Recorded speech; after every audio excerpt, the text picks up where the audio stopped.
Thanks again for sticking around, y'all. And also, thank y'all for patiently getting as I try to actually explain certain aspects of the Vedic numerology. Really appreciate the likes. I really appreciate the subscribers. Thank you again.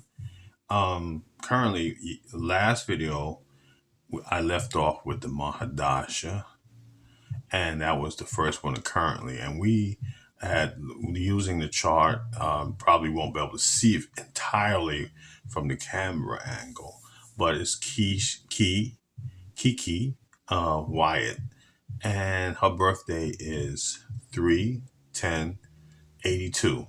All right.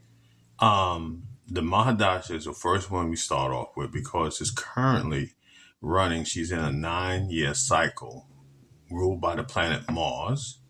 So you can expect Martian energies to be actually liberating or trying new things or being much more assertive with oneself if one hasn't, and increasing likelihood of Martian energy. And that can be also starting new ventures too. But what I left off with is the top row 3, 1, and 9, and it has the circle.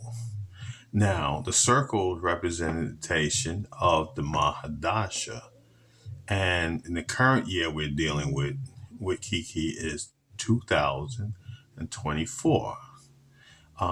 So by her birthday was in March of this year, so she's just starting, actually, or not just, but starting her or in her 2024 Mahadasha 9 energy, right? Now, birth-wise, she didn't have, as explained, and you can see a lot more or explain more from the last prior video of this series. And I went into explaining the rows, as you see here, top row, middle row, and bottom row. Now, these are also dominant numbers on the top. When a person that actually doesn't by birth have these numbers, then they will transit through these numbers on the top row. Not as a full spread, maybe. Well, it can happen depending on if we're using, which I should fully explain. The Mahadasha, this concurrently runs with the Atadasha and the Paryanta Dasha. And these currently, this lasts from birthday to birthday. This goes through a series of days in that birthday year of the current year. So it has a certain amount of days that each particular planet will be more dominant, so to speak. Now, going into this row here, when you see this row, when you see this with a birthright, some people will have these 3 numbers up here. This shows a person that can be on the upward direction, mobility, and they are some form of leadership because you have the 1 there. And that can also represent, when you know the 1 is symbolic of the sun, which is also be symbolic of the father too, as well as leadership ability in one's personal self-esteem. Okay. And 3 is the guru number or Jupiter, and that can give a wise counsel, and also can has one of the combinations of 3 and a 1 for astrologers too. So when the 9 there, it gives a much more aggressive or more, let's say, animated person that can be very much strong in their conviction.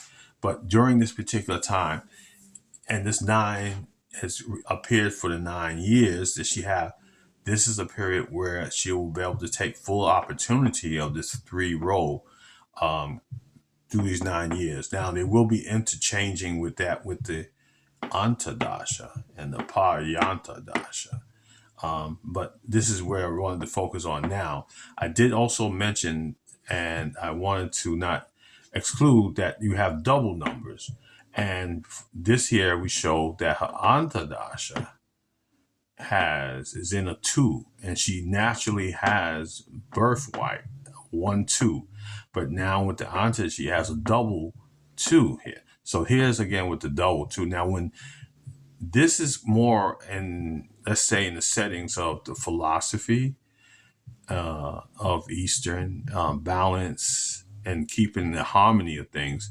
When you have too much of something, it can be also overbearing, or it can be also toxicity, or it could be something that's more wasteful, so to speak. So a balanced number would be one by itself. Now, there's exception to this here.